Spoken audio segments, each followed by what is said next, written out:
পড়ে শোনাচ্ছি নাইল কিস্টাইনের একটি বই, অর্থনীতির সংক্ষিপ্ত ইতিহাস। বইটির আজ ৪র্থ পর্ব।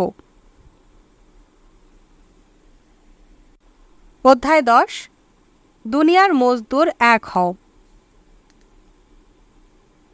একটি অপচ্ছায়া ইউরোপে হানা দিয়েছে, কমিউনিজমের অপচ্ছায়া।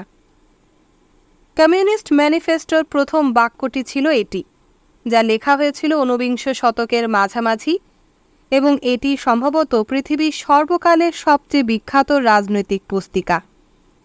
অপচ্ছায়া সেই আতঙ্ক যা ভীতি প্রদর্শন করে, সেটি ছিল ইউরোপে বিদ্যমান পুঁজিবাদ পদ্ধতির জন্য বিপজ্জনক হুমকি। এই হুমকিটি এসেছিল একটি বিকল্প পদ্ধতি থেকে, কমিউনিজম, যা পুঁজিবাদকে খুব শিগগিরই ভাসিয়ে নিয়ে যাবে। কমিউনিজমের অধীনে কোনো ব্যক্তিগত সম্পত্তি থাকবে না এবং শ্রমিকরা তাদের মনিবরা নয়, সব কিছু নিয়ন্ত্রণ করবেন।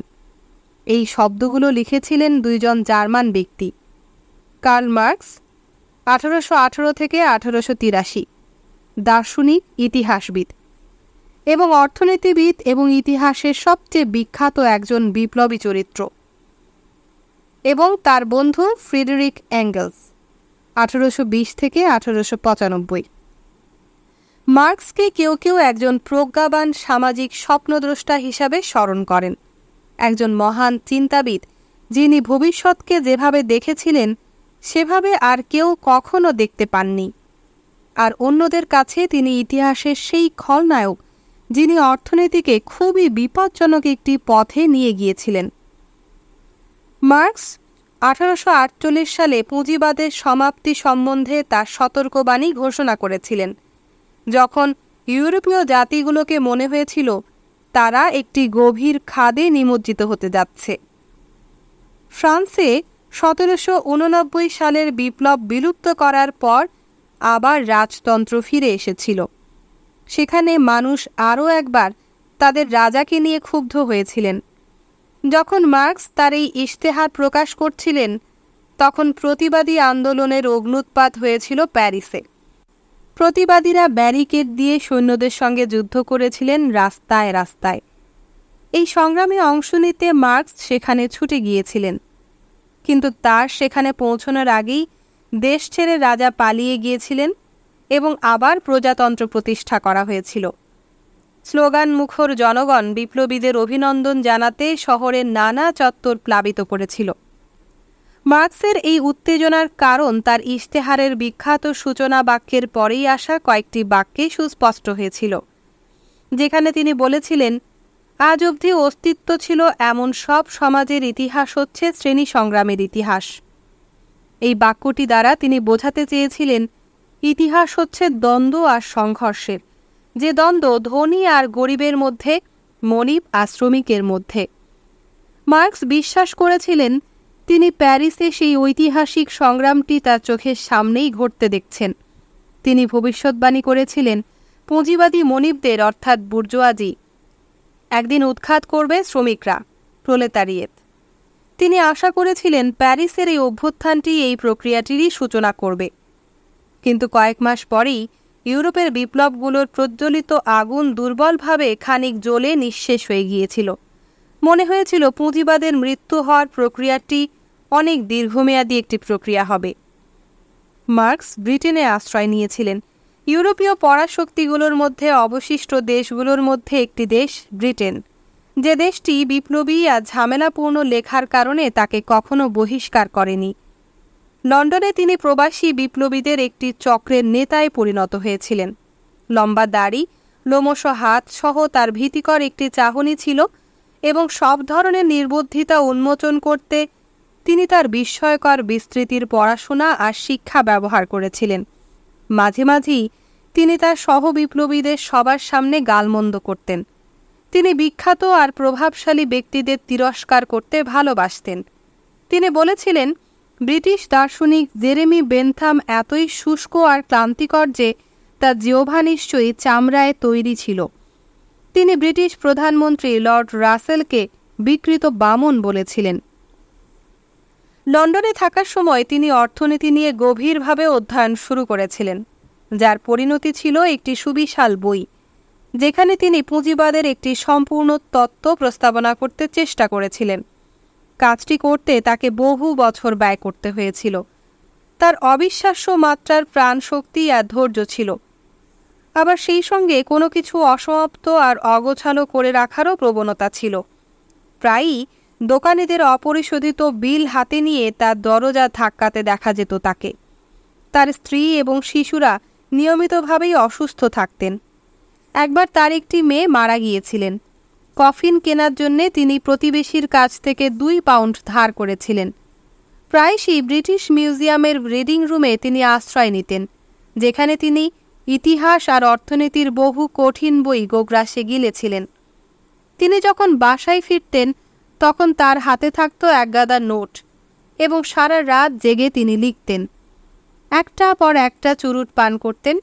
সন্তানদের খেলনা আর ভাঙা আসবাবের নানা টুকরো তার চারদিকে ছড়িয়ে ছিটিয়ে থাকত। কাগজে কলম বসিয়ে লেখাও তার জন্য যন্ত্রণাদায়ক ছিল। প্রায়শই তিনি বড় বিষফোঁড়ায় আক্রান্ত হতেন, যার চিকিৎসার জন্য তাকে আর্সেনিক ব্যবহার করতে হতো।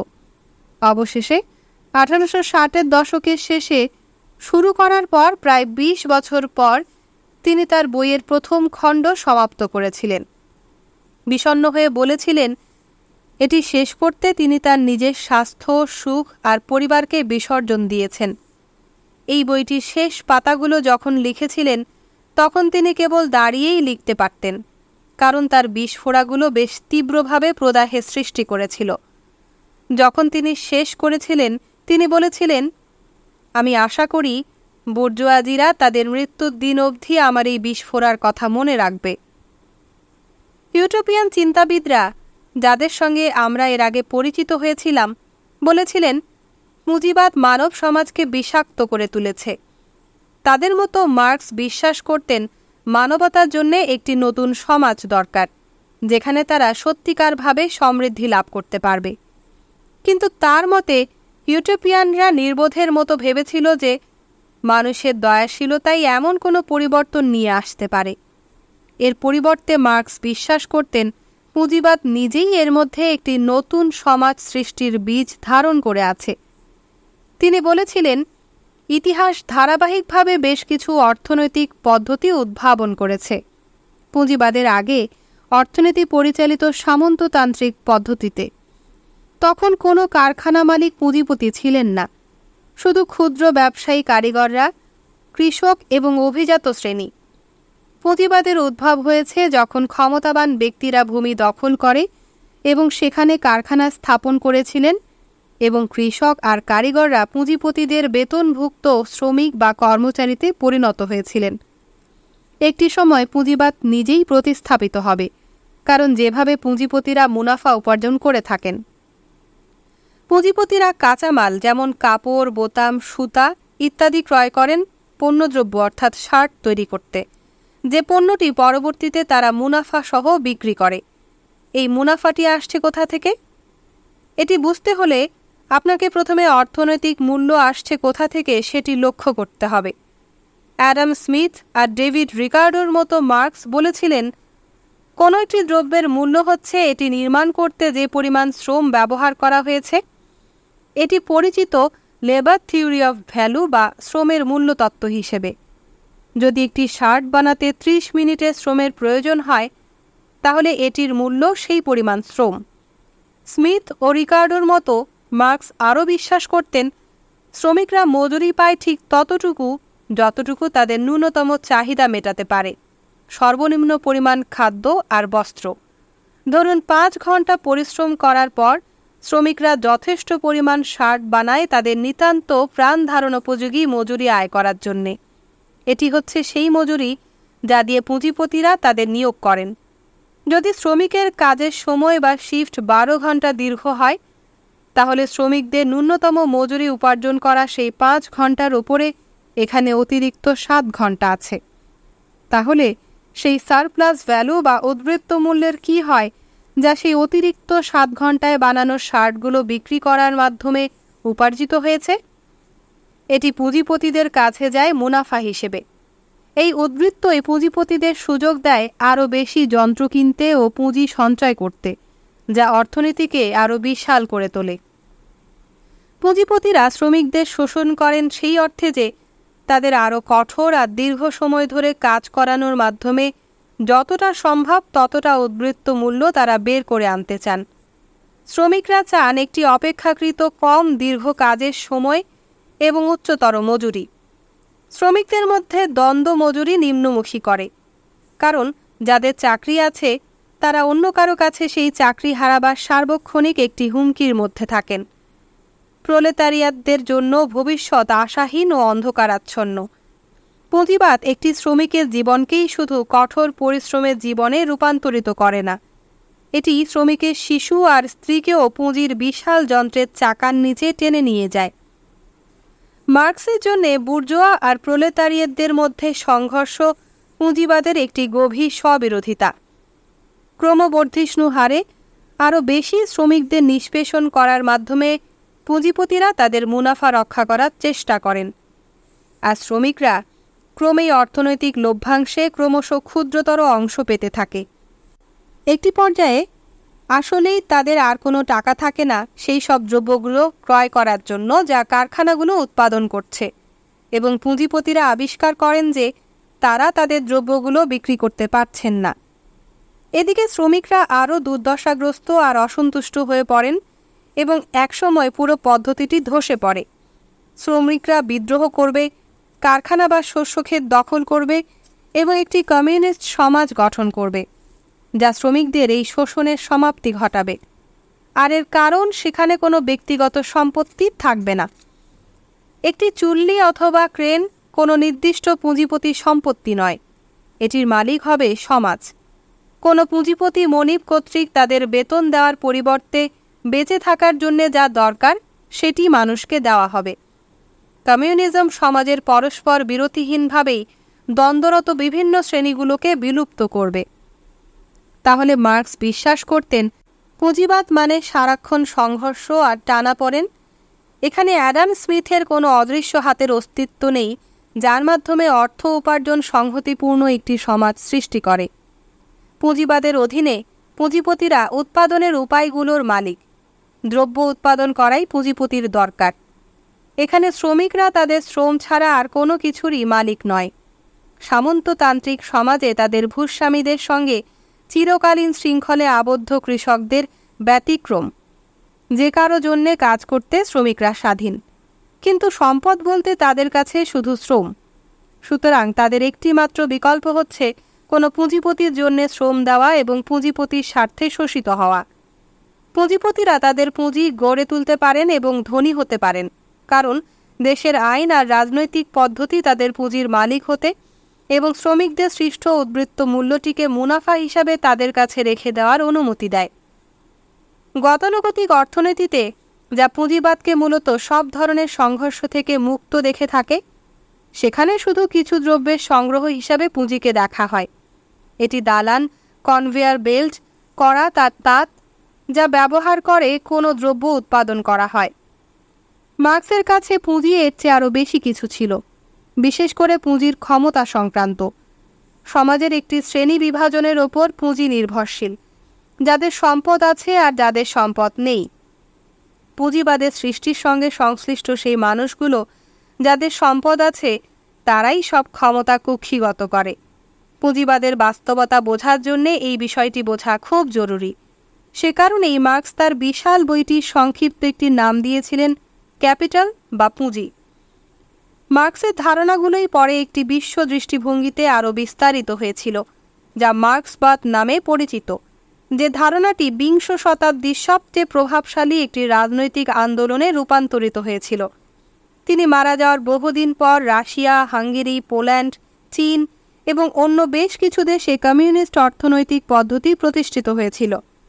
রাষ্ট্র অর্থনীতির নিয়ন্ত্রণ নিয়েছিল এবং কারখানা আর শস্য ক্ষেত্রে কী উৎপাদন হবে সেটি রাষ্ট্রই নির্দেশনা দিত।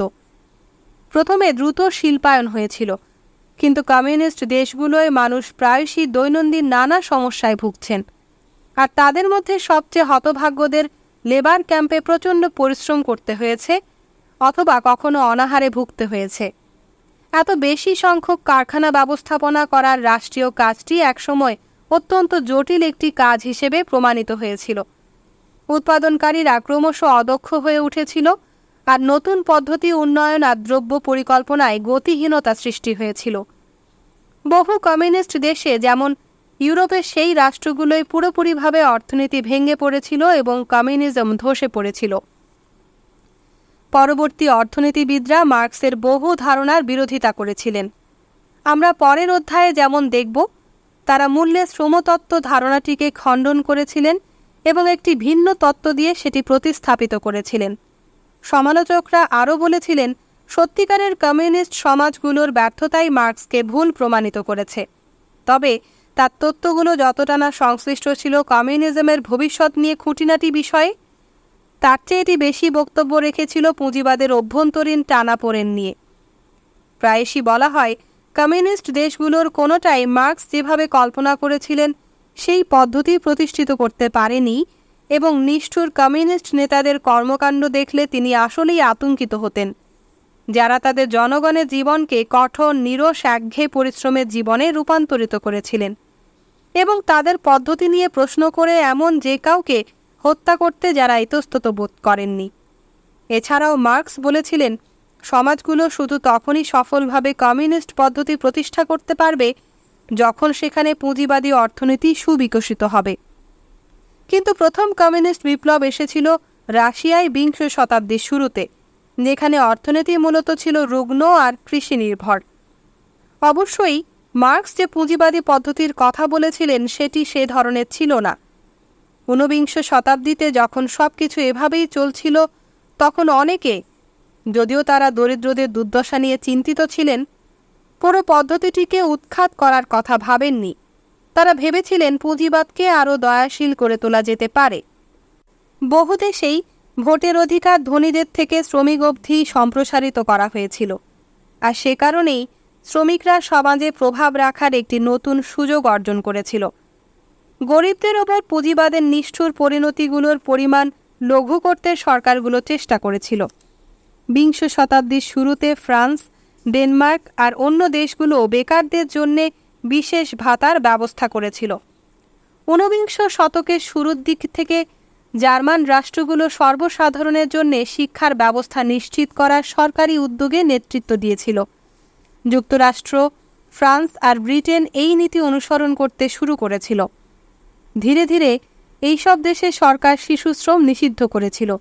সুতরাং নিরক্ষর ক্ষুধার্ত শিশুদের এরপর কদাচিৎ কারখানা আর খনিতে প্রবেশ করতে হয়েছে। গড়পড়তা শ্রমিকদের জীবনযাত্রার মানও ধীরে ধীরে উন্নীত হয়েছিল। এই পরিবর্তনগুলো কি মার্ক্সকে অপ্রাসঙ্গিক করে তুলেছে? না, কারণ মার্ক্সবাদ বলে যে পুঁজিবাদ মানুষকে যন্ত্রণা দেয়, এমনকি যদি তাদের গাড়ি কিংবা টেলিভিশন ক্রয় করার মতো সামর্থ্যও থাকে। এর কারণ সেটি মার্ক্স যার নাম দিয়েছিলেন এলিয়েনেশন বা বিচ্ছিন্নতা।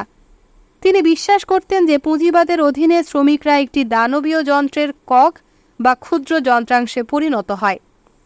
তারা যে জিনিসগুলো বানায় সেই জিনিসগুলোর সঙ্গে তারা তাদের সত্যিকারের সম্পর্কটি হারিয়ে ফেলে, যা তাদের মনিবরা মুনাফাসহ বিক্রি করেন। তারা অন্যদের মানুষ নয়, বরং উৎপাদনের একটি উপকরণ হিসাবে ভাবতে শুরু করে। পরিশেষে যে মূল জিনিসটি অন্য মানুষদের সঙ্গে তাদের একীভূত করে রেখেছিল, তাদের সেই মানবতা থেকেই তারা বিচ্ছিন্ন হয়ে পড়ে। বেশি পরিমাণে বেতন সেই বিচ্ছিন্নতার ভারী শৃঙ্খলটিকে ভাঙতে পারে না। ব্যক্তিগত সম্পত্তির কারণে এই বিচ্ছিন্নতার উদ্ভব হয়, যা সমাজকে পুঁজিপতি আর যারা পুঁজিপতি নয় এমন দুটি অংশে বিভাজিত করে। শ্রমিকদের একটি বিপ্লবের দ্বারা এই ব্যক্তিগত সম্পত্তি বিলুপ্ত করার মাধ্যমেই শুধু মানুষ তাদের মানবতাকে আলিঙ্গন করতে পারবে। সুতরাং কমিউনিস্ট ইশতেহার যুদ্ধের আহ্বান দিয়েই শেষ হয়েছিল। প্রলেতারিয়েতদের শুধু তাদের শিকল ছাড়া আর কিছুই হারাবার ভয় নেই, কিন্তু তাদের একটি পৃথিবী জয় করার আছে। দুনিয়ার শ্রমিক, এক হও।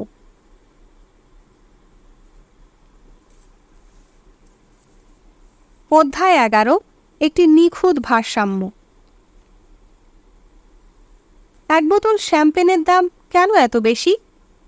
অ্যাডাম স্মিথ আর কার্ল মার্ক্স ভেবেছিলেন, মূল্য আসে কোনো কিছু উৎপাদন করতে যে পরিমাণ খরচ করতে হয় সেখান থেকে, বিশেষভাবে শ্রম, এটি তৈরি করতে যা ব্যয় করতে হয়।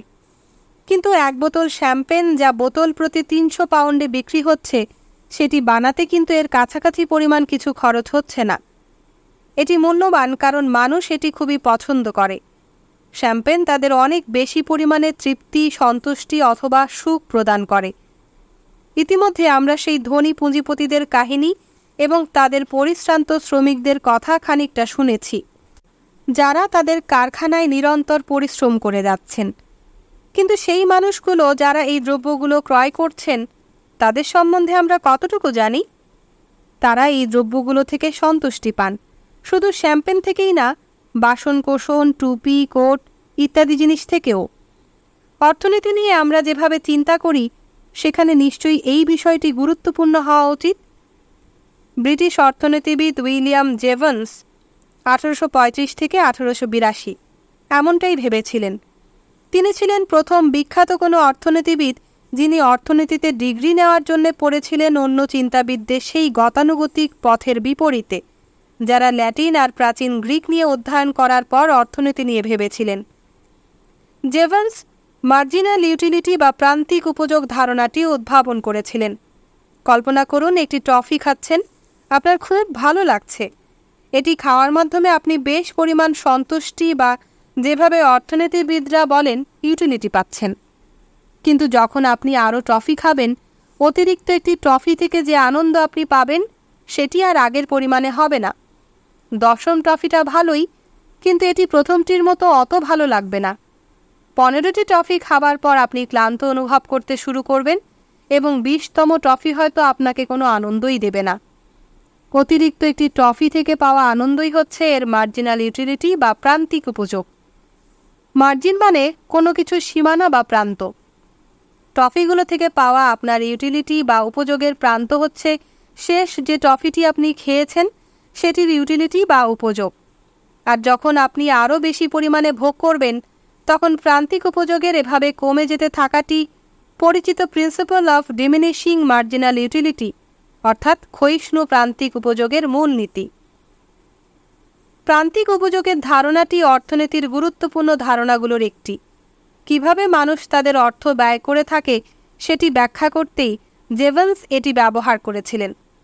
কল্পনা করুন, আপনি একটি ক্যাফেতে বসে আছেন, আপনার কাছে 10 পাউন্ডের একটি নোট আছে যা আপনি হটডগ অথবা কোকের ক্যানের জন্য ব্যয় করতে পারেন। ধরুন আপনি একবারই এটি খরচ করে ফেলবেন। কয়টা হটডগ বা কোকের ক্যান আপনি কিনতে পারবেন? আপনি ভীষণ ক্ষুধার্ত, ট্রে ভর্তি করে আপনি 10টি হটডগ নিলেন।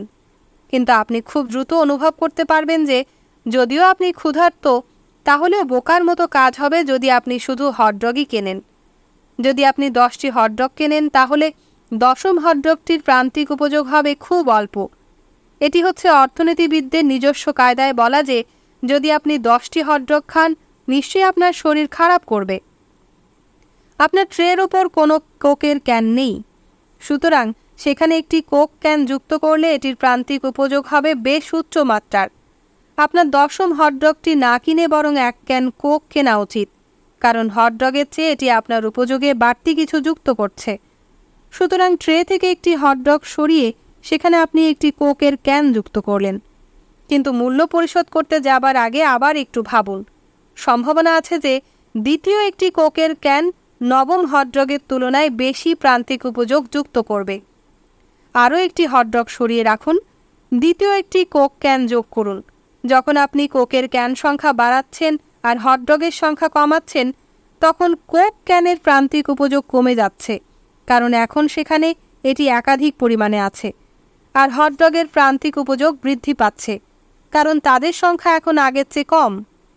তাহলে কোথায় আপনার থামা উচিত? যখন একটি বাড়তি কোকের প্রান্তিক উপযোগ একটি বাড়তি হটডগের প্রান্তিক উপযোগের সমান হবে।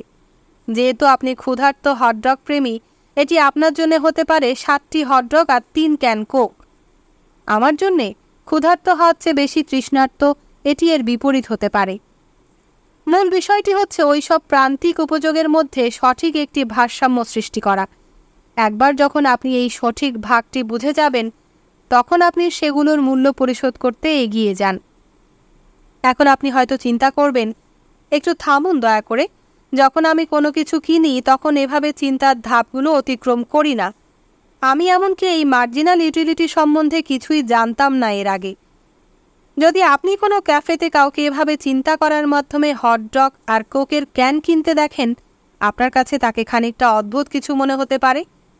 কিন্তু অর্থনীতিবিদরাও বিশ্বাস করেন না যে সবাই ঠিক এভাবেই আচরণ করেন। আমরা এখানে যা দেখি সেটি হচ্ছে একটি অর্থনীতির মডেল, একটি দৃশ্যকল্প যেখানে পুরো পৃথিবীটিকে সরলতর করে উপস্থাপন করা হয়। যেমন আমরা ধরে নিয়েছি যে আপনি আপনার 10 পাউন্ড একবারেই খরচ করবেন এবং আপনি সেটি ব্যয় করবেন শুধু হটডগ আর কোক কিনতে। বাস্তবে সেখানে আরও বহু জিনিস আছে যা কিনা ক্রয় করা যেতে পারে। মডেলগুলো সেই মূল বিষয়টির দিকে আমাদের দৃষ্টি আকর্ষণ করে যা আমরা ব্যাখ্যা করতে চাই, আর এখানে এটি দুষ্প্রাপ্যতার মৌলিক সমস্যা। বাস্তব জীবনে আপনি জানেন যে ব্যয় করার জন্য আপনার সীমিত পরিমাণ টাকা আছে, আর কেনা যেতে পারে এমন অনেক কিছু আছে। আপনি সব কিছু কিনতে পারবেন না। এটাও সত্য যে আপনি কেনার সময় রোবটের মতো দাঁড়িয়ে এভাবে হিসাব নিকাশও করবেন না, কিন্তু কোনো না কোনোভাবে আপনি নিশ্চিত করবেন যে আপনি আপনার সীমিত পরিমাণ টাকা এমনভাবে ব্যয় করবেন যেন আপনি সন্তুষ্ট হন। আর মার্জিনাল ইউটিলিটির ধারণাটি হচ্ছে এটিকে একটি মডেলে পরিণত করার উপায়, আপনার আচরণ ব্যাখ্যা করার জন্য যা যথেষ্ট পরিমাণে সুনির্দিষ্ট হবে। 19বিংশ শতকের শেষের দিকে এই প্রান্তিক উপযোগের মূলনীতি ব্যবহার করে এ ধরনের যুক্তি প্রদান করার উপায় অর্থনীতির সম্পূর্ণ নতুন এক ধরনের দৃষ্টিভঙ্গির ভিত্তিতে পরিণত হয়েছিল। আজ এটি মৌলিক পদ্ধতিগুলোর মধ্যে অন্যতম যা অর্থনীতিবিদরা সবসময়ই ব্যবহার করেন। নিজের ধারণাগুলো পুরোপুরিভাবে ব্যাখ্যা করার আগেই জেভন্স মৃত্যুবরণ করেছিলেন, কিন্তু ব্রিটিশ অর্থনীতিবিদ আলফ্রেড মার্শাল 1842 থেকে 1924 এই ধারণাটিকে আরও সামনে এগিয়ে নিয়ে গিয়েছিলেন। আলপ্পাস পর্বতে পাহাড়ি পথে হাঁটার সময় অর্থনীতি সংক্রান্ত তার তত্ত্বগুলো নিয়ে তিনি প্রথম ভেবেছিলেন। প্রায়শই বই ভর্তি একটি ঝোলা নিয়ে বহুদিন ধরেই তিনি পাহাড়ি পথে হাঁটতেন। হাতে বই নিয়ে কোনো হিমবাহের পাশে বসে বিশ্রাম নেওয়ার সময় তিনি বহু ধারণা গড়ে তুলেছিলেন, যেগুলো অর্থনীতির শিক্ষার্থীদের এখন তাদের প্রথম ক্লাসেই পড়ানো হয়। একটি হচ্ছে ল অফ ডিমান্ড বা চাহিদার সূত্র। হটডগের সেই উদাহরণটিতে আমরা আসলে মূল্য বা দাম বিবেচনা করিনি। এই সূত্রটি হচ্ছে কিভাবে মূল্য আমাদের সিদ্ধান্তগুলোকে প্রভাবিত করে। উচ্চ দ্রব্যমূল্য কোনো একটি দ্রব্যের জন্য চাহিদা হ্রাস করবে, আর কম মূল্য কোনো একটি দ্রব্যের চাহিদা বাড়িয়ে দেবে, এবং ক্রমহ্রাসমান প্রান্তিক উপযোগ বা ডিমিনিশিং মার্জিনাল ইউটিলিটি প্রদর্শন করে যে কোথা থেকে এই সূত্রটি এসেছে। আপনি সবসময় এটি দেখবেন। ধরুন কোনো একটি দোকান বন্ধ হয়ে যাচ্ছে, এ কারণে ক্রেতাদের দোকানের চামচগুলো কিনতে উৎসাহিত করতে মূল্য হ্রাস করেছে। যদি আপনার কোনো চামচ না থাকে তাহলে আপনি এমন কোনো ক্রয় থেকে বেশি পরিমাণ উপযোগ পাবেন।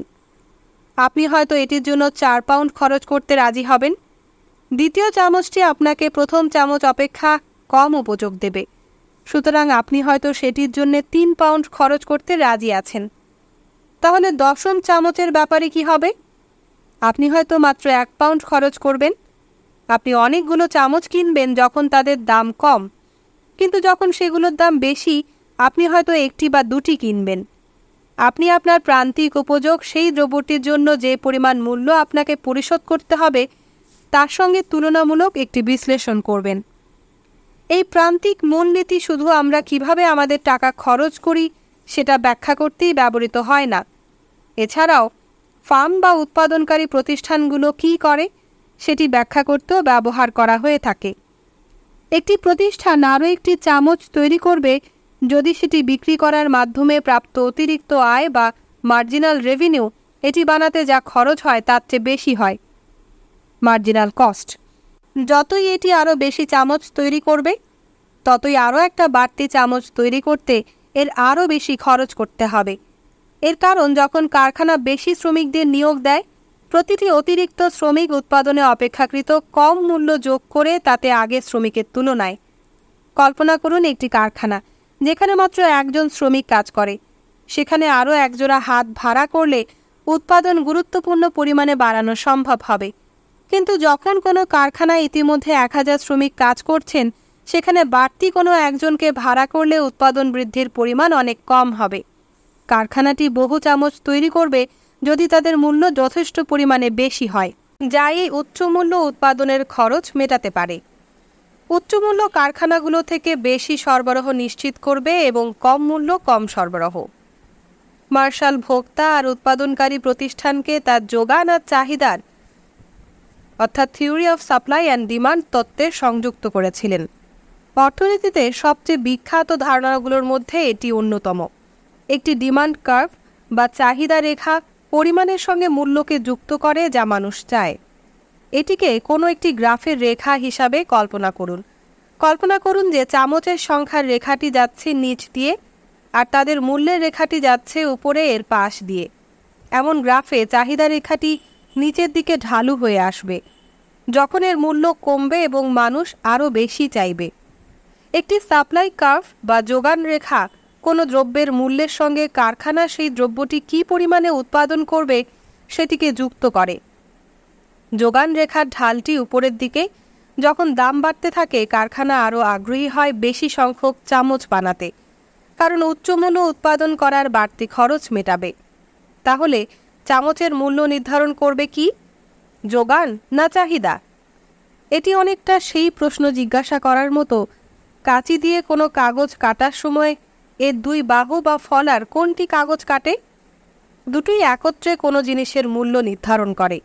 আর বাজার ভারসাম্যে থাকে, অর্থাৎ ইকুইলিব্রিয়ামে থাকে, যখন চামচের চাহিদা এর যোগানের ঠিক সমান থাকে, যেখানে চাহিদা আর যোগান রেখা পরস্পরকে ছেদ করে।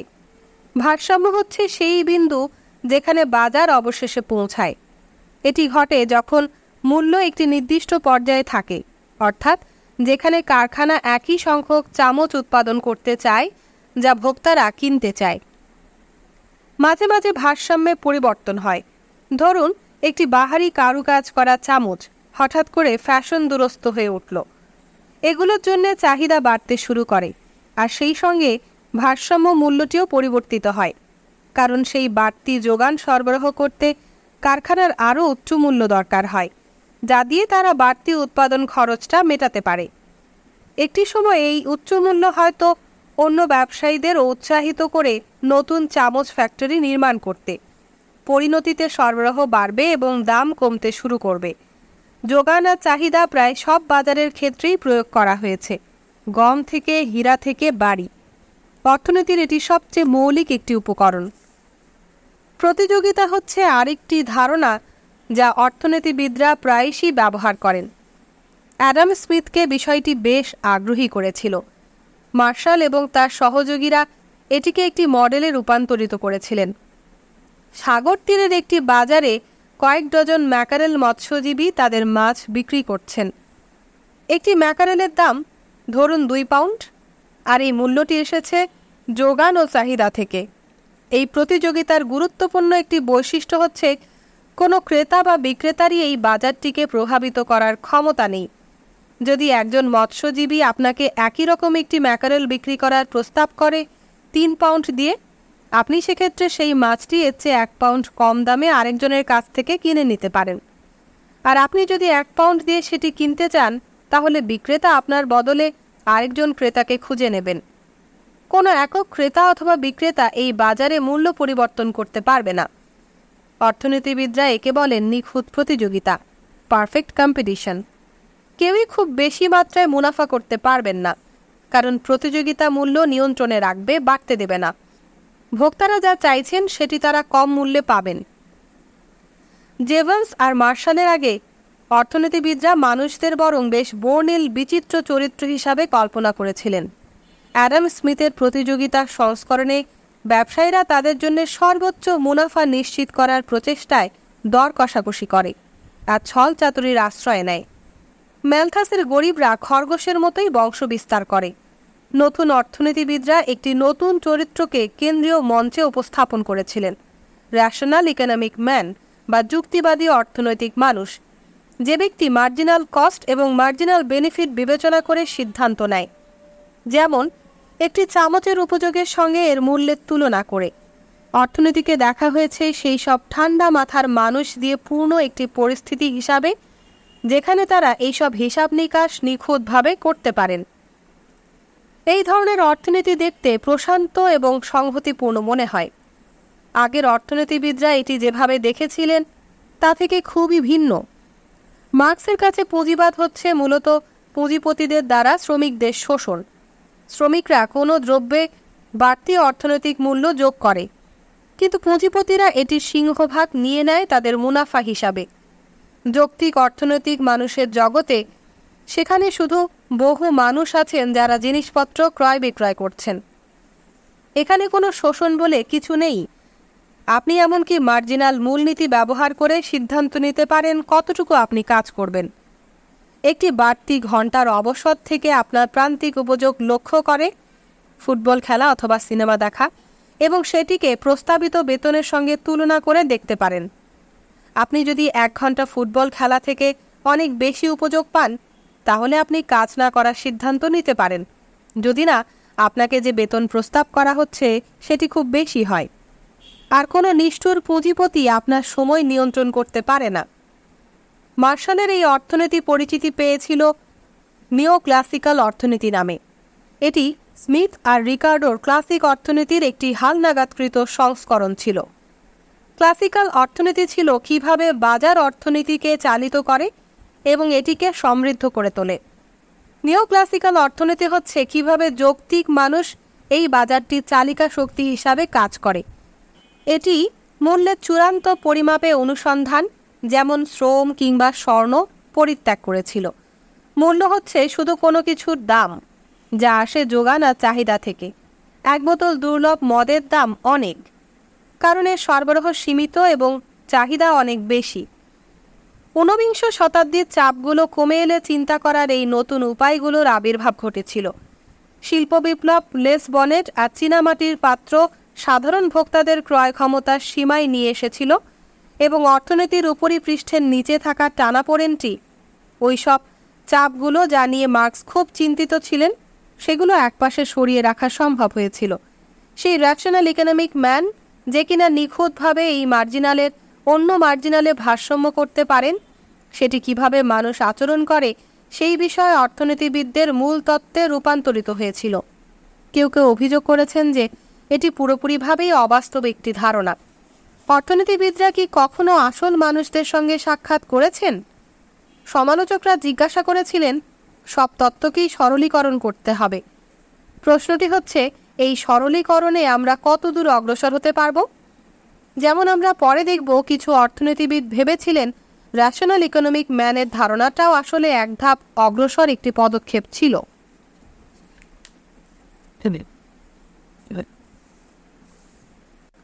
অধ্যায় 12, সূর্যকে আবৃত করা।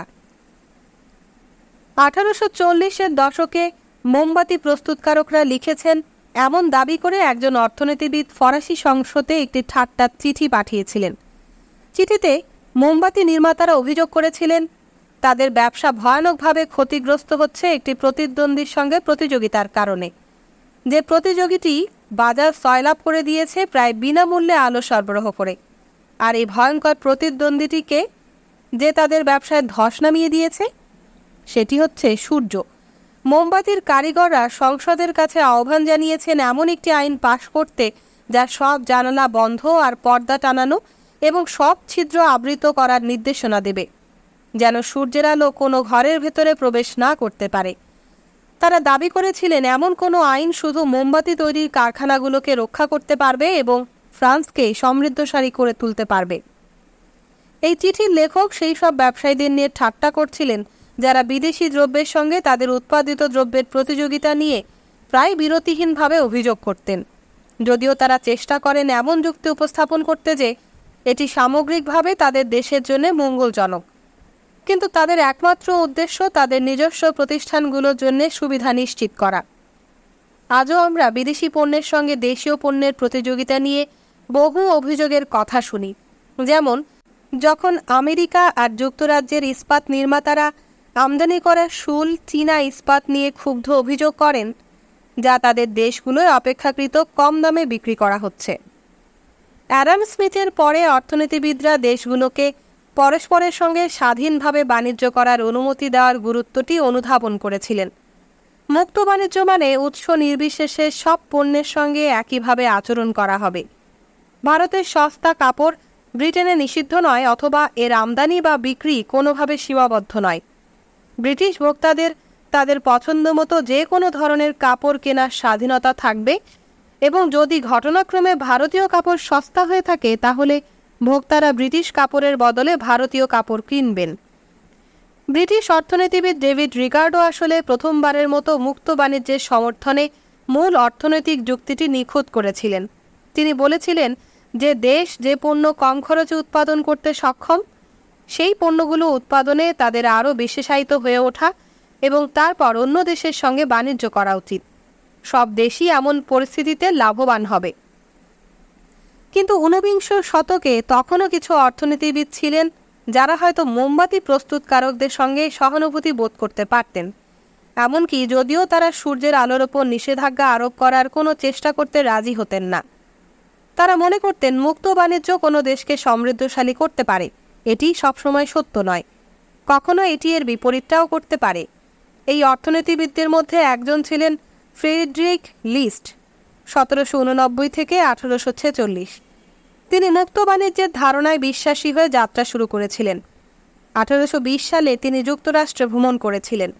বহু আমেরিকানই তখন মুক্ত বাণিজ্যের সমর্থনে ব্রিটিশ ক্লাসিক্যাল অর্থনীতিবিদদের যুক্তির সঙ্গে একমত ছিলেন না।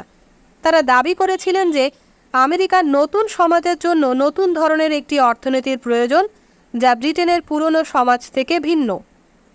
থমাস জেফারসন আমেরিকার স্বাধীনতা ঘোষণাপত্রের লেখক, এমনকি আমেরিকায় রিকার্ডোর লেখা প্রকাশে বাধা দেবারও চেষ্টা করেছিলেন। আলেকজান্ডার হ্যামিল্টন আমেরিকার প্রতিষ্ঠাতা পিতাদের একজন। বাণিজ্য নিয়ে তার নিজস্ব কিছু ধারণা প্রস্তাব করেছিলেন ব্রিটিশ অর্থনীতিবিদদের ধারণাগুলোর চেয়ে, যা পুরোপুরি ভিন্ন ছিল। ফেডারেলিস্ট পেপারের রচয়িতাদের একজন ছিলেন হ্যামিল্টন। ধারাবাহিক এই প্রবন্ধগুলো ব্রিটেন থেকে আমেরিকা স্বাধীন হওয়ার পর প্রকাশিত হয়েছিল, যা প্রস্তাব করেছিল কিভাবে তাদের নতুন জাতি তাদের অর্থনৈতিক ভবিষ্যৎ গঠনে কাজ করবে। তিনি বিশেষভাবে আমেরিকার একটি অর্থনৈতিক কাঠামো প্রতিষ্ঠা করতে আহ্বান জানিয়েছিলেন। তিনি যুক্তি দিয়েছিলেন আমেরিকার শিল্প কারখানাগুলো গড়ে তুলতে সরকারি সহায়তা দেওয়া উচিত। বিদেশি দেশগুলো তাদের দেশে আমেরিকায় উৎপাদিত পণ্য প্রবেশ করার সুযোগ সীমিত এবং কঠিন করে তোলার মাধ্যমে তাদের শিল্প কারখানাগুলোকে প্রতিষ্ঠিত হতে সহায়তা করার চেষ্টা করে। হ্যামিল্টন প্রস্তাব করেছিলেন যে নিজস্ব শিল্প কারখানাগুলোর জন্য আমেরিকাও তেমনই কিছু করা উচিত। রিকার্ডোর মুক্ত বাণিজ্যের ধারণাটি আমেরিকার অর্থনৈতিক সমস্যার কোনো সমাধান দিতে পারবে না। তার national system of political economy বইয়ে লিস্ট হ্যামিল্টনের ধারণাগুলো আরও বিস্তারিত ব্যাখ্যাসহ সম্প্রসারণ করেছিলেন। আর তিনি স্মিথ এবং রিকার্ডো এবং বর্তমান সময়ের বেশিরভাগ অর্থনীতিবিদদের থেকে তার চিন্তার ভিন্ন একটি অবস্থান নিয়ে নিজেকে স্বতন্ত্র করেছিলেন। তিনি বিশ্বাস করতেন বিভিন্ন দেশের মধ্যে বাণিজ্য বিভিন্ন মানুষের মধ্যে বাণিজ্য থেকে খুব বেশি ভিন্ন নয়। এটি শুধু একক ব্যক্তিদের মধ্যে পণ্য ক্রয় বিক্রয় ঘটনাক্রমে যারা রাষ্ট্রীয় সীমানা দ্বারা পরস্পর থেকে পৃথক। যখন স্থানীয় কোনো মুদির দোকান থেকে আপনি পেঁয়াজ কিনবেন তখন আপনিও আপনার মুদি দোকানদার দুজনই লাভবান হবেন। তাহলে একটি বিদেশি সরবরাহকারীর কাছ থেকে আপনার পেঁয়াজ কেনার ক্ষেত্রে সম্ভাব্য বিরোধিতা কী হতে পারে? লিস্ট বলেছিলেন দুটি দেশের মধ্যে বাণিজ্য বিভিন্ন একক ব্যক্তির মধ্যে বাণিজ্যের মতো এমন কিছু ভাবা ভুল, কারণ ভিন্ন ভিন্ন জাতিগুলো ভিন্ন ভিন্ন পাসপোর্ট বহনকারী মানবগোষ্ঠী ছাড়াও আরও বেশি কিছু। প্রতিটি দেশের নিজস্ব ইতিহাস, সংস্কৃতি আর রাষ্ট্র পরিচালনা করার একটি উপায় আছে। উন্নয়নের ভিন্ন ভিন্ন স্তরে এই দেশগুলো অবস্থান করছে।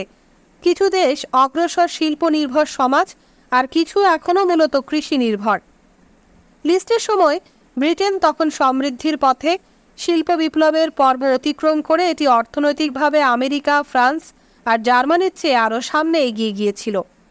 আর লিস্ট বলেছিলেন অন্য দেশগুলো যদি ব্রিটেনের সফলতা পুনরাবৃত্তি করার মতো একটি সুযোগ পেতে চায় তাহলে মুক্ত বাণিজ্য নীতি গ্রহণ করা ছাড়া তাদের অবশ্যই অন্য কিছু করতে হবে। তিনি বিশ্বাস করতেন অর্থনৈতিক অগ্রগতি হচ্ছে এমন একটি অর্থনীতি সৃষ্টি করা যার ভিত্তি খামার নয় বরং শিল্প কারখানা। কিন্তু শুরু থেকেই নতুন শিল্প কারখানাগুলো শিশুদের মতো, আর শৈশব যেমন আপনাকে প্রতিপালন আর সুরক্ষা করা হয়েছিল। আপনার কাছে তখন কেউ প্রত্যাশা করেনি যে অর্থ উপার্জন করতে আপনি কাজের জন্য প্রতিযোগিতা করবেন। এমনকি যখন আপনি ক্রমশ প্রাপ্তবয়স্ক হবার পথে ছিলেন, তখনও আপনাকে সেই সব চাপ থেকে সুরক্ষিত রাখা হয়েছে। নানা দক্ষতা অর্জন করতে আপনাকে সময় দেওয়া হয়েছে, যে দক্ষতাগুলো একদিন ব্যবহার করে প্রাপ্তবয়স্কর মতো আপনি পৃথিবীর মোকাবেলা করবেন। লিস্টের মতে শিল্প কারখানাগুলোর বিশেষ প্রতিপালন প্রয়োজন আছে যদি আপনি চান তারা শক্তিশালী হয়ে বিকশিত হয়ে উঠুক। ধরুন, জার্মানি নতুন শিল্প কারখানা প্রতিষ্ঠা করতে আগ্রহী, যেমন ইস্পাত আর রাসায়নিক দ্রব্য ঊনবিংশ শতাব্দীতে যেভাবে দেশটি এটি করেছিল। কিন্তু এই প্রতিষ্ঠানগুলোর সফলতাকে রুদ্ধ করতে পারত অর্থনৈতিকভাবে আরও অগ্রসর দেশগুলোর ইস্পাত ও রাসায়নিক দ্রব্য উৎপাদন, যেমন ব্রিটেন। অগ্রসর দেশগুলোর উৎপাদনকারীরা অন্য যে কারো চেয়ে ইতিমধ্যে অনেক বেশি শিখেছিল কিভাবে কম খরচে তাদের পণ্য উৎপাদন করতে হয়, কারণ তারা বহুদিন ধরেই এটি অনুশীলন করেছে। তারা উৎপাদন প্রক্রিয়ার বহু সমস্যার সমাধান করেছিল এবং তাদের শ্রমিকরাও ইতিমধ্যে অনেক দক্ষতাও অর্জন করেছে। সমস্যা হচ্ছে কিভাবে নিজের দেশে একটি নতুন শিল্প প্রতিষ্ঠান তৈরি করা সম্ভব যখন বিদেশে একই পণ্য উৎপাদন করার ক্ষেত্রে এরা আরও অগ্রসর প্রতিদ্বন্দ্বী আছে। জার্মান ক্রেতারা সবসময়ই সস্তা ব্রিটিশ পণ্য কামনা করবে এবং তাদের এই নতুন শিল্প এই প্রতিযোগিতা এবং প্রতিষ্ঠিত হওয়ার কোনো সুযোগ পাবে না। লিস্টের প্রস্তাবনাটি ছিল নতুন শিল্প প্রতিষ্ঠানগুলোকে অবশ্যই বিদেশি প্রতিযোগিতা থেকে রক্ষা করতে হবে। একটি উপায় হচ্ছে বিদেশি পণ্যের ওপর ট্যারিফ বা আমদানি শুল্ক আরোপ করা। ব্রিটিশ ইস্পাতের ওপর জার্মানির আরোপিত আমদানি শুল্ক ব্রিটিশ ইস্পাতকে অপেক্ষাকৃত ব্যয়সাধ্য করে তুলবে যদি শুল্ক যথেষ্ট পরিমাণ বেশি হয়। এটি ব্রিটিশ ইস্পাতকে জার্মান ইস্পাতের তুলনায় আরও বেশি পরিমাণে ব্যয়সাধ্য করে তুলবে। মানুষ তখন খরচ বাঁচাতে জার্মানি ইস্পাত কিনবে এবং সে কারণে জার্মানির সদ্যজাত ইস্পাত শিল্প টিকে থাকতে পারবে। অর্থনীতিবিদরা এই ধরনের নীতিকে বলেন প্রোটেকশন বা সুরক্ষা নীতি। কিভাবে কাঠের বাক্স বা শেলফ বানানো হয় সেই তত্ত্ব শিখে কোনো শিশু কাঠের কাজ শেখে না, বরং বারবার হাতুড়ি আর করাত চালিয়ে তারা হাতে কলমে শেখে। সুতরাং ব্যবসায় টিকে থাকার সহায়তা পাওয়ার মাধ্যমে নতুন শিল্প প্রতিষ্ঠানগুলো প্রয়োজনীয় অনুশীলন করার সময় পায়, যতক্ষণ না অবধি তারা এমন কোনো পণ্য তৈরি করতে দক্ষ হয়ে উঠতে পারে এবং বিদেশি নির্মাতার সঙ্গে প্রতিদ্বন্দ্বিতা করার মতো একটি সুযোগ পায়। এই পর্যায়ে শুল্ক সরিয়ে নেওয়া যেতে পারে এবং মুক্ত বাণিজ্য প্রতিষ্ঠা করা যেতে পারে। দেশে একটি নতুন শিল্প খাত এভাবে সৃষ্টি করা সম্ভব হয় এবং অন্য খাতগুলোর ক্ষেত্রে একই জিনিসের পুনরাবৃত্তি করে পুরো অর্থনীতির শিল্পায়ন করা যেতে পারে। বিদেশি পণ্যের ওপর শুল্ক আরোপ করা বেশ ব্যয়সাধ্য, কারণ মানুষ যা কিছু কিনবে তার জন্য তাকে বেশি পরিমাণ মূল্য দিতে হবে। কিন্তু লিস্টের মতে ভবিষ্যতের সুবিধার জন্য এই বাড়তি মূল্য দরকার আছে। যখন নতুন অনভিজ্ঞ শিল্প কারখানাগুলো প্রাপ্তবয়স্ক হয়, অর্থনীতি অগ্রসর হয়। তিনি এটিকে পিতামাতার সঙ্গে তুলনা করেন যারা চেষ্টা করেন যেন তার সন্তান কোনো একটি দক্ষতা শিখতে পারে, যেমন কাঠের কাজ, যা ভবিষ্যতে তার কাজে আসবে। লিস্টের কাছে তাহলে স্থান কাল নির্বিচারে মুক্ত বাণিজ্যের মূলনীতি সে কারণেই সঠিক আর প্রযোজ্য নয়। মুক্ত বাণিজ্য উপকার হতে পারে সেই সব দেশ আর এলাকাগুলোর মধ্যে যাদের উন্নয়ন মোটামুটি একই স্তরে থাকে। ঊনবিংশ শতকে জার্মানির নানা এলাকায় যেমন ছিল, কিন্তু ধারণাটি উপযোগী নয় ভিন্ন ভিন্ন উন্নয়নের স্তরে থাকা দেশগুলোর মধ্যে। উন্নত দেশের কারখানাগুলো অন্য দেশের শিল্প কারখানাকে মূলত এভাবে বিলোপ করে দিতে পারে। তিনি ব্রিটিশ অর্থনীতিবিদদের তাদের এই কসমোপলিটানিজম বা আন্তর্জাতিকতাবাদের কারণে সমালোচনা করেছিলেন। তিনি যা বোঝাতে চেয়েছিলেন সেটি হচ্ছে তারা বিশ্বাস করতেন ব্রিটেনের অর্থনীতির ওপর যে তত্ত্ব প্রযোজ্য সেই একই তত্ত্ব ফ্রান্স, জার্মানি বা রাশিয়ার অর্থনীতির ক্ষেত্রেও প্রযোজ্য হতে পারে। সুতরাং যদি মুক্ত বাণিজ্য ব্রিটেনের জন্য ভালো হয় তাহলে এটি অবশ্যই অন্য দেশের জন্যেও ভালো হবে। মুক্ত বাণিজ্য বলতে যা আসলে বোঝায় সেটি হচ্ছে অন্য দেশের অর্থনীতির ওপর প্রাধান্য বিস্তার করার স্বাধীনতা। ঊনবিংশ শতাব্দীকে প্রায়শই মুক্ত বাণিজ্যের শতাব্দী বলা হয়, যে যুগটি ক্লাসিক্যাল অর্থনীতিবিদদের সঠিক প্রমাণ করেছিল। 1840 সালে ব্রিটেনের কর্ন ল বাতিল করেছিল, যে আইনটি ব্রিটেনে বিদেশি খাদ্যশস্য আমদানি নিষিদ্ধ করে রেখেছিল এবং এভাবেই এটি বিদেশি প্রতিযোগিতা থেকে ব্রিটিশ কৃষি শিল্পকে রক্ষা করেছিল। এই আইনগুলোর বিলুপ্তি মুক্ত বাণিজ্যের দিকে একটি পদক্ষেপ ছিল। পরের শতাব্দীগুলোয় জাতিগুলোর মধ্যে সংযোগ বহুগুণে বেড়ে গিয়েছিল। একটি বৈশ্বিক অর্থনীতি সৃষ্টি করেছিল যেখানে মানুষ নিয়মিতভাবে সীমানার এপার ওপারে নানা পণ্য যেমন গম, তুলা আর চা ক্রয় বিক্রয় করতে শুরু করেছিল। যদিও কখনো কখনো মুক্ত বাণিজ্যকে প্রকৃতার্থে মুক্ত বলা যাবে না, কারণ বল প্রয়োগ করার মাধ্যমে এটি প্রতিষ্ঠা করা হয়েছিল। ১৯বিংশ শতাব্দীর মধ্যভাগে ব্রিটেন এবং ফ্রান্স যেমন চীনের সঙ্গে যুদ্ধে জড়িয়ে পড়েছিল, আংশিকভাবে এর কারণ চীনারা চেষ্টা করেছিল তাদের দেশে যেন ব্রিটিশ ব্যবসায়ীরা আফিম বিক্রি না করতে পারে। সেই যুদ্ধে চীন পরাজিত হয় এবং ব্রিটেন বল প্রয়োগ করেই ব্রিটিশ পণ্যের জন্য এর বাজার উন্মুক্ত করেছিল।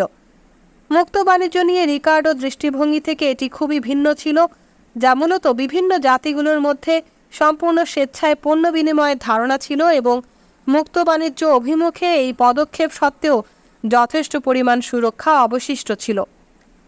লিস্ট যুক্তি দিয়েছিলেন এই সুরক্ষাই ইউরোপের নেতৃস্থানীয় অর্থনীতিগুলোর, এমনকি ব্রিটেনেরও বিকশিত হবার লক্ষ্যে অপরিহার্য ভূমিকা পালন করেছিল। এমনকি তা সত্ত্বেও অধিকাংশ অর্থনীতিবিদরা স্মিথ আর রিকার্ডোর পাশে ছিলেন এবং তারা নব্য শিল্পকে রক্ষা করার তাগিদ দেওয়া লিস্টের যুক্তি অবিশ্বাস করেছিলেন। তারা বিশ্বাস করতেন যে রাষ্ট্রীয় সুরক্ষা অদক্ষতা আর অপচয়কে পুরস্কৃত করবে। প্রতিষ্ঠানগুলোর মধ্যে প্রতিযোগিতা দরকারি, কারণ যে প্রতিষ্ঠানগুলো খারাপ পণ্য উৎপাদন করে সেগুলো ব্যবসা গোটাতে বাধ্য হবে। তারপর অন্য ব্যবসায়ীরা আরও ভালো পণ্য উৎপাদন করতে তাদের শ্রমিক এবং ভবনগুলো ব্যবহার করতে পারবেন। অর্থনীতিবিদদের শঙ্কা যে সুরক্ষা সেটি ঘটতে বাধা দেয়, কারণ এটি অদক্ষ প্রতিষ্ঠানগুলোকে ব্যবসায় টিকে থাকতে সহায়তা করে। বিংশ শতাব্দীতে আফ্রিকা আর এশিয়ার বহু দেশ তাদের শিল্পকে বিদেশি প্রতিযোগিতা থেকে সুরক্ষা করেছে। অনেক জায়গায় এর ফলাফল ছিল বহু সংখ্যক অদক্ষ আর অলাভজনক প্রতিষ্ঠান। এছাড়া অর্থনীতির মৌলিক পদ্ধতি নিয়ে ক্লাসিক্যাল অর্থনীতিবিদদের চেয়ে লিস্টের একটি ভিন্ন দৃষ্টিভঙ্গি ছিল। অর্থনীতিবিদদের কোন ধরনের প্রশ্ন জিজ্ঞাসা করা উচিত আর কিভাবে তাদের সেগুলোর উত্তর দেওয়া উচিত। অর্থনীতিবিদরা নানা ধরনের দাবি করেছিলেন। বাণিজ্য একটি দেশকে সমৃদ্ধ করে, বেশি সংখ্যক মানুষ মানে মাথাপিছু কম পরিমাণ খাদ্য ইত্যাদি, এবং প্রায়শই তারা ভিন্ন মত পোষণ করেন। তাহলে একটি অর্থনীতি কেমন কাজ করে সেই বিষয়ে তাদের সেই ধারণাগুলো তারা কিভাবে উদ্ভাবন করেন। এটির গুরুত্বপূর্ণ কারণ মূলত এটি নির্ভর করে কিভাবে অর্থনীতিবিদরা পরস্পরকে সত্যটি বিশ্বাস করাতে পারেন। লিস্ট বলেছিলেন অর্থনীতিতে শুরু করতে হবে বাস্তব তথ্য আর ইতিহাস দিয়ে। একটি দেশে কী ধরনের শিল্প কারখানার অস্তিত্ব আছে, তাদের কতজন শ্রমিক আছে আর পণ্য উৎপাদনের জন্য তাদের কী ধরনের প্রযুক্তি আছে। এই ধরনের তথ্য পর্যালোচনা করে আপনি হয়তো কিভাবে একটি অর্থনীতি কাজ করে এবং এর উন্নয়নের জন্য কী ধরনের নীতিমালা গ্রহণ করা উচিত সেই বিষয়ে উপসংহারে আসতে পারেন। অর্থনীতি করার আরেকটি উপায় হচ্ছে বিমূর্ত যুক্তি ব্যবহার করা, যেমন ডেভিড রিকার্ডো করেছিলেন। তিনি কিছু মূলনীতি নিয়ে শুরু করেছিলেন এবং যুক্তি ব্যবহার করে একটি উপসংহারে পৌঁছেছিলেন। তার যুক্তিগুলো স্পষ্টতই ইতিহাস কিংবা বাস্তব সত্যের ওপর ভিত্তি করে নয়, বরং বেশি পরিমাণে যুক্তির ওপর নির্ভরশীল ছিল। শুধু যুক্তি ব্যবহার করে ব্যাপকভাবে বিস্তৃত কোনো অর্থনৈতিক মূলনীতি তৈরি করা যায় এমন ধারণা লিস্ট প্রত্যাখ্যান করেছিলেন। আপনি কিভাবে জানবেন সেটি ভিন্ন কোনো এলাকায় এলেই কাজ করেছে? অগ্রসর ব্রিটেনের মতো সেটি অনগ্রসর রাশিয়াতেও একইভাবে কাজ করেছে। জার্মানভাষী অর্থনীতিবিদদের আত্মা বাঁচাতে 1880-র দশকে এই বিতর্ক একটি যুদ্ধে পরিণত হয়েছিল। এটি ব্যাটল অফ মেথডস নামে স্মরণীয় হয়ে আছে। একদিকে ছিলেন সেই অর্থনীতিবিদরা যারা লিস্টের মতো ভেবেছিলেন যে অর্থনীতির প্রথম এবং প্রধান ভিত্তি হবে ইতিহাস এবং বাস্তব তথ্য, আর অন্যদিকে যারা ছিলেন তারা ভেবেছিলেন যে এটি মূলত বিমূর্ত তত্ত্ব অনুসন্ধানের ক্ষেত্র হওয়া উচিত। পরিশেষে এটি সুস্পষ্ট হয়েছিল যে উভয় পক্ষেই জোরালো কিছু যুক্তি আছে। তত্ত্বগুলোকে ঐতিহাসিক অভিজ্ঞতার আলোকে পরীক্ষা করে দেখার প্রয়োজন আছে। অন্যদিকে অনেক তথ্যই খুব দ্রুত অর্থহীন হয়ে পড়ে তত্ত্বের অনুপস্থিতিতে, যা এর বিশ্লেষণে ভূমিকা রাখে। এরপর থেকেই অর্থনীতি তথ্য আর তত্ত্বের দুই ক্ষেত্রকে গ্রহণ করে নিয়েছিল। এমনকি তা সত্ত্বেও অর্থনীতির বিষয়টি আরও প্রতিষ্ঠিত হলে অর্থনীতিবিদরা যারা নতুন তত্ত্ব উদ্ভাবন করেন তারা ঐতিহাসিক রেকর্ড আর পরিসংখ্যান ঘাঁটেন এমন কারো চেয়ে আরও বেশি পরিচিতি অর্জন করেছিলেন। অর্থনীতিবিদরা গণিতের প্রেমে পড়েছিলেন এবং তারা সেটি ব্যবহার করে নানা ধরনের বিস্তারিত তত্ত্ব সৃষ্টি করেছিলেন, যার ভিত্তি অর্থনীতি নিয়ে কোনো সুনির্দিষ্ট তথ্য নয়, বরং সাধারণ ধারণা ছিল। গুরুত্ব দেওয়ার এই ক্ষেত্রটি নিয়ে সবাই একমত হতে পারেননি, যদিও আজও অর্থনীতির সমালোচকরা অভিযোগ করেন যে তাদের এই বিষয়টি বাস্তবতা থেকে বেশ দূরে সরে গেছে এবং অর্থনীতি নিয়ে আসল বাস্তব তথ্যগুলো, যা সত্যিকার মানুষের জীবনের ওপর প্রভাব ফেলে, তা নিয়ে অধ্যয়ন করার বদলে এটি একটি গণিতের খেলায় রূপান্তরিত হয়েছে।